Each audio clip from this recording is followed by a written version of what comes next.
وان عبید بن عمیر ان ابن عمر کان یزاحم علی الرکنین زحاما ما رأیت احدا من اصحاب رسول اللہ صلی اللہ علیہ وسلم یزاحم علیہ۔ ابن عمر رضی اللہ تعالیٰ عنہ کا طریقہ یہ تھا، کان یزاحم علی الرکنین، وہ سخت بھیڑ میں گھس جاتے تھے دونوں رکنوں پر۔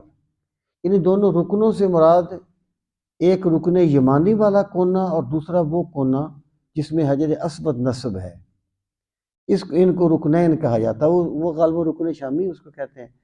یعنی یہ جو اس طرف والی سائیڈ ہے، وہاں رش بہت زیادہ ہوتا تھا، تو حضرت ہوتا نا بندہ جو ہے وہ ذرا سائیڈ پہ ہو جاتا ہے، یعنی بہت زیادہ رش ہو تو جگہ تو بہت وسیع ہے نا۔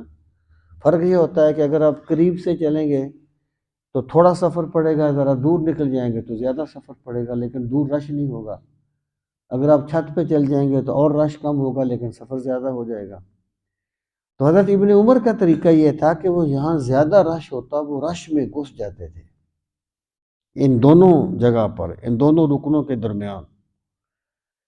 قالا، پھر وہ فرماتے تھے، انی افعلو، کہ میں یہ اس لیے کرتا ہوں، فانی سمعت رسول اللہ صلی اللہ علیہ وسلم یقول، کہ میں نے رسول کریم صلی اللہ تعالیٰ علیہ وآلہ وسلم کو یہ فرماتے ہوئے سنا ہے، ان مسحہما کفارۃ للخطایا، کہ ان کو مس کرنے سے گناہ معاف ہو جاتے ہیں۔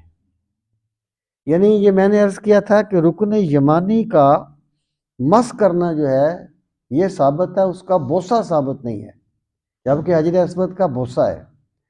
تو مراد یہ ہے کہ حجر اسود کو بوسہ دے دے، اس کو مس کر لے، ٹھیک ہے، تو یہ جو چیز ہے یہ بندے کے گناہوں کا کفارہ بن جاتی ہے۔ وَسَمِعْتُهُ یقول، اور میں نے سنا سرکار کو یہ فرماتے ہوئے، من طاف بهذا البیت اسبوعا، جس بندے نے اللہ کے گھر کا طواف کیا ہفتے میں، فَأَحْصَاهُ كَانَ كَعِتْقِ رَقَبَةٍ، تو اسے اللہ تعالیٰ ایک غلام آزاد کرنے کا ثواب عطا فرمائے گا۔